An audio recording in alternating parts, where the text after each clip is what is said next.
Muitos experimentos foram feitos, né, com erros assim, bem pequenininhos mesmo, 10 a menos 12. Então elas são iguais. Mas só que na física newtoniana não tem como explicar isso. E como explicar isso? Então vamos dar uma apagada aqui para mostrar essa explicação. Voltando aqui, o pensamento mais feliz da minha vida. Einstein fala isso. Então justamente ele fala da seguinte forma, quando ele relata, anos mais tarde. Esta lei da igualdade da massa inercial e da massa gravitacional foi então percebida por mim com todo o seu significado. Fiquei abismado com a sua existência e conjecturei que ela deveria conter a chave para uma compreensão mais profunda da inércia e da gravitação. Então, o Einstein, ele propõe um experimento, ele pensa num experimento, que é o experimento do elevador, né, que todo mundo já viu isso em algum momento.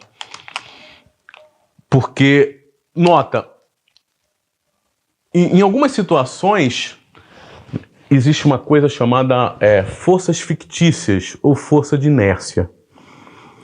Todo mundo já passou por situações desse tipo. O que são forças de inércia, forças fictícias?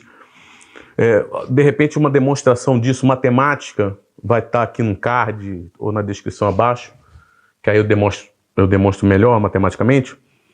Mas o que seria força fictícia ou força de inércia? Porque, observa uma coisa, as leis de Newton, elas só são válidas em referenciais especiais. Que referenciais são esses? Os chamados referenciais inerciais, onde são válidas as leis de Newton. E o que é um referencial inercial? É um referencial que está em repouso ou em movimento retilíneo uniforme, ou seja, com velocidade constante. Mas em relação a quê? Newton define que é em relação ao espaço absoluto. É uma coisa muito abstrata. Porque o que seria o espaço absoluto? Por exemplo, eu poderia considerar esse espaço absoluto como lá as estrelas fixas, né? Que são muito distantes, muito distantes. E em relação a essas estrelas fixas, eu poderia considerar um referencial inercial, que estaria em repouso ou estaria em movimento em relação a isso. Mas o que acontece? As forças de Newton são forças de interação, né?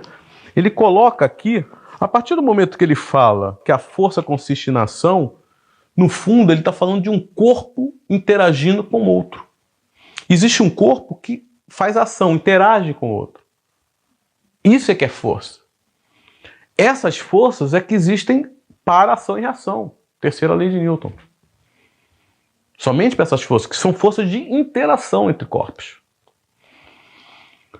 Então o que acontece? Se você... Vamos botar aquela situação clássica do cara no ônibus. Eu estou no ônibus. Aí, só que você está do lado de fora. Você está parado no ponto me vendo. E aí o ônibus está parado aqui, ele vai acelerar, vai para frente, né? O que acontece comigo? Eu vou para trás, não é isso? Ou da mesma maneira, né? Se ele frear, a gente vai para frente. Por isso tem um cinto de segurança, justamente porque vai para frente. E se ele acelera, vai para trás. Tudo bem, como que a gente explica isso? Do seu ponto de vista, que você está lá fora, e você consequentemente está considerando repouso em relação ao ônibus, você é um referencial inercial, onde valem as leis de Newton. Então o que vai acontecer? Se o ônibus está parado e o ônibus acelera e eu vou para trás, significa que eu vou para trás por quê? Por inércia. O que significa por inércia? Porque pela primeira lei de Newton, a minha tendência é continuar no meu estado natural, que era o estado de repouso. Se o ônibus vai para frente, eu tendo a continuar no estado que eu estava. Por isso que eu vou para trás, por inércia. E da mesma maneira, se o carro está em movimento e ele freia, e se eu estou dentro do carro, por inércia, a minha propriedade da massa é continuar no seu estado. Então eu tendo a continuar no estado, por isso eu vou para frente. Mas essa é do seu ponto de vista, que é um referencial inercial, onde isso está relacionado à primeira lei. Todo corpo continua seu estado, a menos que alguma coisa mude esse estado. Isso é a primeira lei. Só que se você estiver aqui dentro do ônibus, me vendo, e sentindo também essas acelerações. O que acontece? Você não é mais um referencial inicial. Porque lembra, referencial inicial tem que ter velocidade constante ou velocidade nula. Você agora está acelerado, porque o ônibus está acelerado. Então, do seu ponto de vista, que é um referencial agora não inercial, por que eu vou para trás? Imagina agora que você não tem janelas no ônibus. Imagina que é tudo fechado. Então nós estamos parados em relação à parede do ônibus. E aí, de repente, a gente está sabendo de nada. Imagina. Você está me olhando e, de repente, eu começo a ir para trás. Como que você vai explicar isso? Porque para você, o que está acontecendo? Para eu ganhar uma aceleração para trás, pela segunda lei de Newton, tem que ter uma força. Né? A segunda lei é isso, a força resultante igual a massa vezes a aceleração. Para eu ganhar uma aceleração, necessariamente tem de haver alguma força. Que força é essa? É uma força de interação. Ou seja, algum corpo precisa estar interagindo comigo para que eu acelere, para que eu ganhe uma ação de uma força. Mas que corpo é esse? Não tem corpo nenhum. Da mesma maneira, se o ônibus frear, eu do nada vou para frente, do seu ponto de vista, que está aqui dentro do ônibus. Você não está lá fora, você está aqui dentro. E inclusive você também vai sentir essa força, né? Você vai para frente. Ora, quando se ganha aceleração, a gente sabe, pela segunda lei de Newton, que é uma força aplicada. Então, observa, não tem nada que você esteja vendo aqui dentro do ônibus que faça com que eu acelere para trás, que interaja comigo, trocando forças, e que eu vá para trás.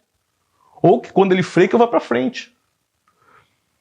Pô, mas está acelerando o corpo, e está acelerando, a gente sabe que é uma força. Justamente, o que a gente verifica é que não é uma força que a gente chama de força de inércia, força fictícia, pseudo-força, porque na verdade não é uma força de newtoniana. É uma força, entre aspas, né, aparentemente, porque o referencial está acelerado. E o que a gente vê por experiência é que toda vez que você está num referencial acelerado, você sente a ação dessas forças que não são newtonianas, que são as chamadas forças fictícias ou forças de inércia. Forças essas que não têm ação e reação. Porque força de ação e reação, terceira lei de Newton, é força de interação, e essas forças não são de interação. Então são forças fictícias, forças de inércia.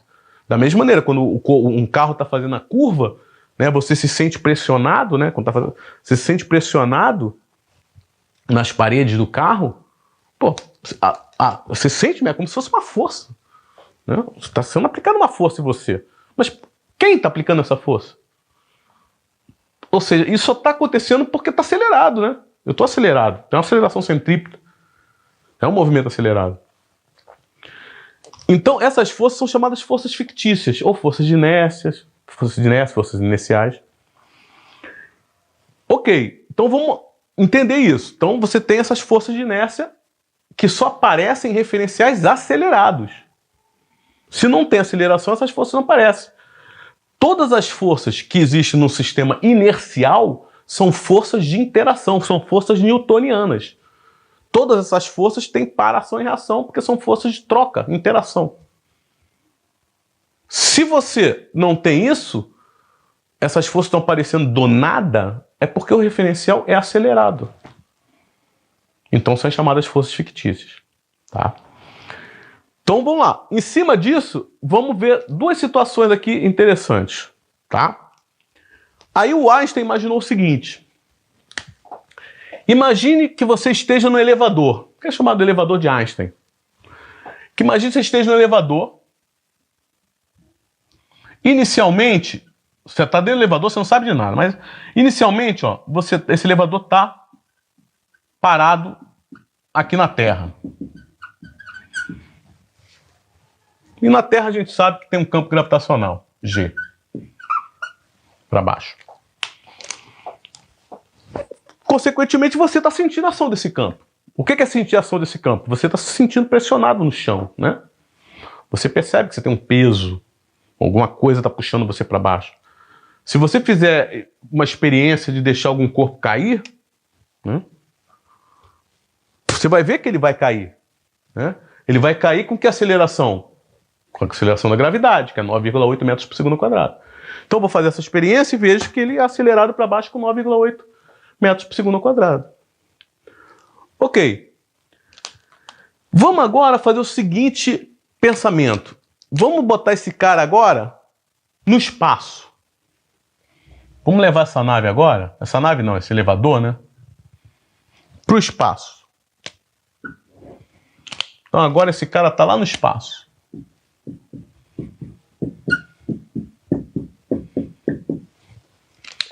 E vão acelerar esse cara agora. Ou seja, esse elevador agora tem uns foguetes. E eu vou acelerar esse cara com uma aceleração nesse sentido aqui. Só que a aceleração que eu vou colocar aqui, ó, vai ser igual a aceleração da gravidade. Igual a da Terra. 9,8 metros por segundo ao quadrado. Então esse cara vai acelerar nesse sentido com aceleração de 9,8 metros por segundo ao quadrado. Isso está parecendo a história do ônibus, né? Concorda?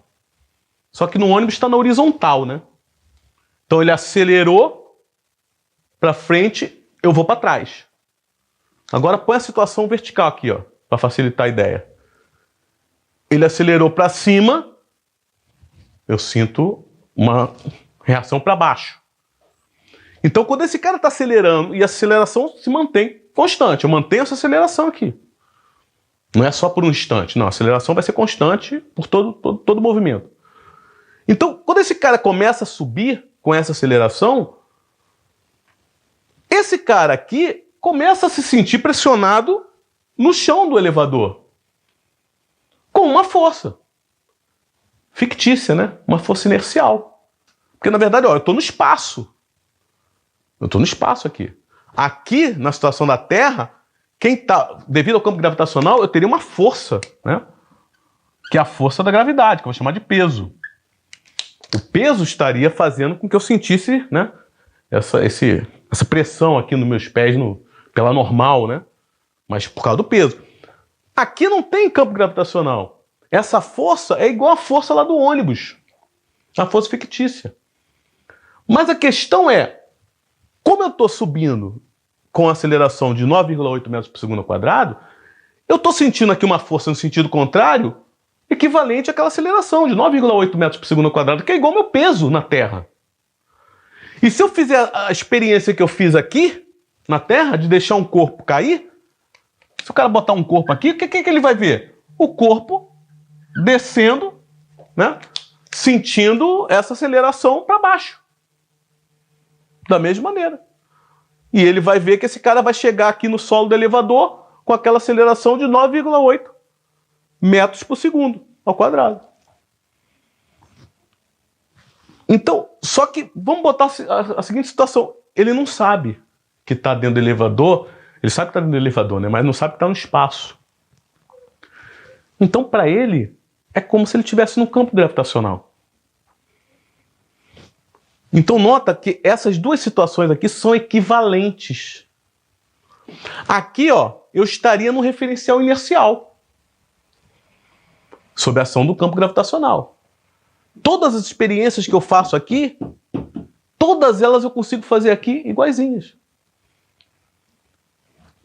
Aqui, eu não sou mais um referencial, o cara ali dentro não é mais um referencial inercial. Ele é um referencial não inercial, porque ele tem aceleração. E por causa disso, algumas das forças que aparecem nele são essas forças fictícias inerciais, que estão simulando, a força inercial aqui está simulando a força peso. Então nota que essas duas situações aqui são equivalentes.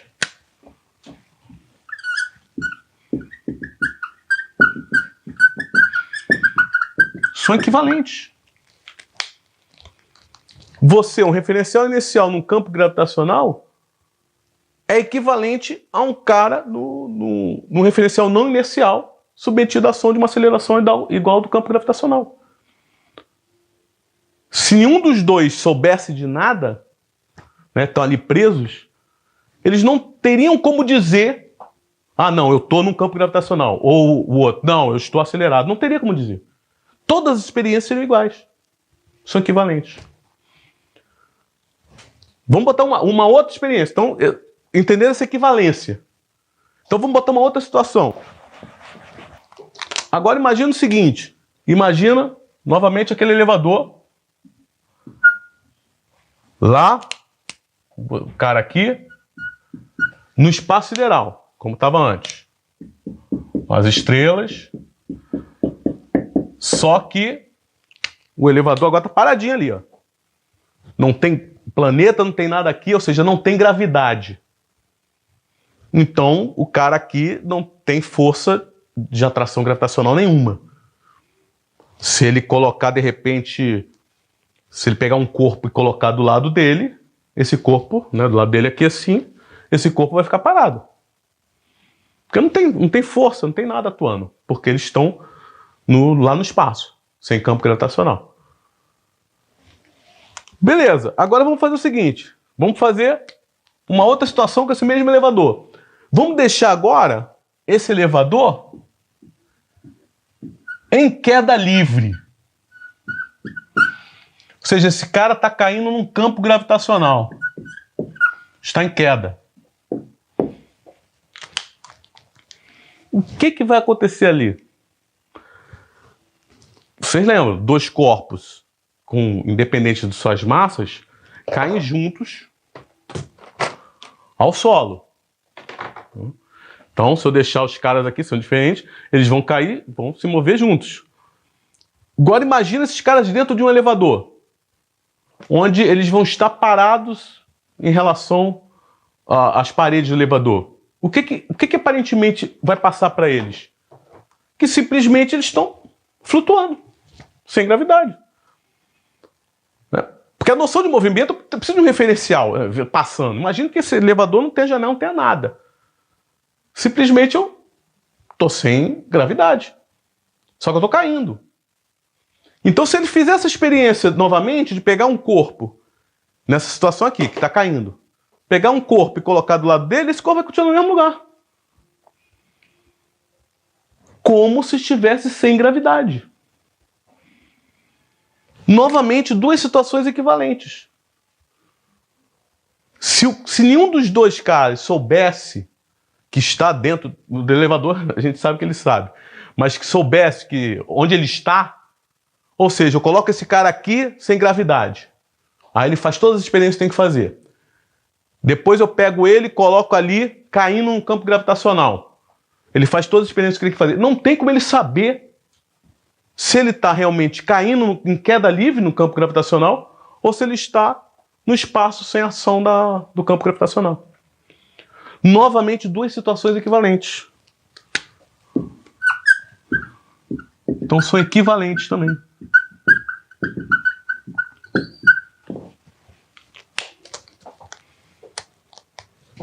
Aí a gente pode fazer uma análise agora, voltando para a primeira situação, né? Deixa eu desenhar rapidamente a primeira situação. Então, isso aqui eu acho que ficou entendido. Voltando para a primeira situação, vamos voltar agora para a primeira situação. Naquele caso, cadê a caneta vermelha? Caiu. Naquele caso em que o elevador está subindo com uma aceleração igual a g. Olha só que interessante agora. Imagina o cara aqui não sabe de nada. Só a gente sabe. Nós somos o God, the Lord. Então nós botamos ele nessa situação aí. Nós estamos do lado de fora, somos um referencial inercial. A gente sabe que esse cara está subindo com uma aceleração. Como que nós vamos interpretar quando esse cara subir, de repente a bolinha vai descer, né? Essa bolinha que ele deixar aqui vai descer e ele também vai se sentir pressionado aqui no chão. né? Só que ele não sabe de nada, só a gente. Como que a gente vai interpretar esse cara descendo? A gente vai interpretar em cima da primeira lei de Newton. Ora, simplesmente esse cara aqui desceu, ou ele está sendo pressionado para baixo, justamente porque, né, você sofreu a ação de uma força e, consequentemente, a tendência dos corpos é continuar no seu estado. Se ele estava parado, ele tende a voltar para o estado que ele estava, né? Parado. Então ele vai para trás, igual o negócio do ônibus. Mas essa é a análise em cima da massa definida por Newton, que é a massa inicial que ele definiu, que é a massa inercial.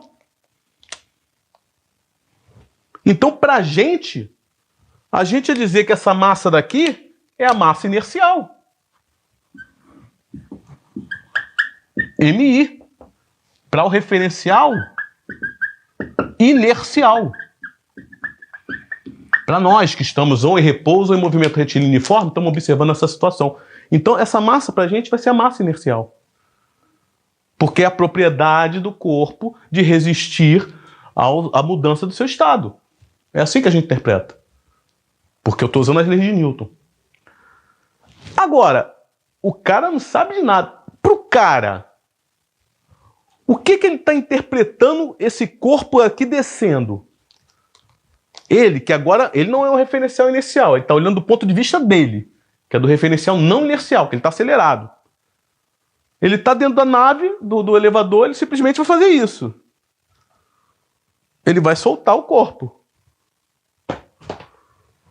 Simplesmente ele vai dizer que, como ele está acelerado com a aceleração igual à da gravidade, é o peso que atua nesse corpo. Então, para ele vai dizer que é o peso que atua. Se o peso que atuou, para ele, aquela massa ali é a massa gravitacional. A massa gravitacional, para o referencial, não inercial.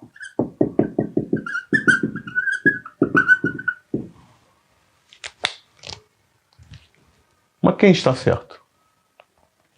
Isso daqui, a massa é inercial ou gravitacional? Os dois estão certos. Porque, no fundo, a natureza da massa simplesmente vai depender do ponto de vista. Simplesmente. Então, a dependência do ponto de vista é que vai definir se o cara é inercial ou gravitacional. Então, na visão einsteiniana, a igualdade entre massa inercial e massa gravitacional, ela vem simplesmente da análise do movimento em relação a referenciais. Não existe referencial privilegiado. Em qualquer referencial, as leis da física têm que ser as mesmas. A questão de massa inercial e massa gravitacional é o ponto de vista de quem está vendo. Simplesmente. Essa na verdade, a definição das massas. Então, o que ele quis mostrar, no fundo, com essa experiência do elevador, é chamado de princípio, nasce o que se chama de princípio da equivalência, é que, no fundo, gravitação e inércia são a mesma coisa. É a mesma coisa. Inércia e gravitação estão ligados. Isso daí vai dar agora da interpretação da relatividade geral para a gravitação. E aí você muda um pouco o conceito, né? Enquanto na física newtoniana você trata a gravitação com o conceito de interação à distância, de força, que até para o próprio Newton era um pouco estranha, essa questão de força, interação à distância e não ter alguém que... Como que o corpo sabe que o outro está ali, né, para ter a atuação da força? Einstein vem com uma nova maneira de analisar essa propagação da interação. Não mais através do conceito de força, mas através, na verdade, da geometria do espaço-tempo. Mas isso é para um outro vídeo, tá? Então, beleza, senhores. Então, valeu. Qualquer coisa, manda um e-mail. Abraço.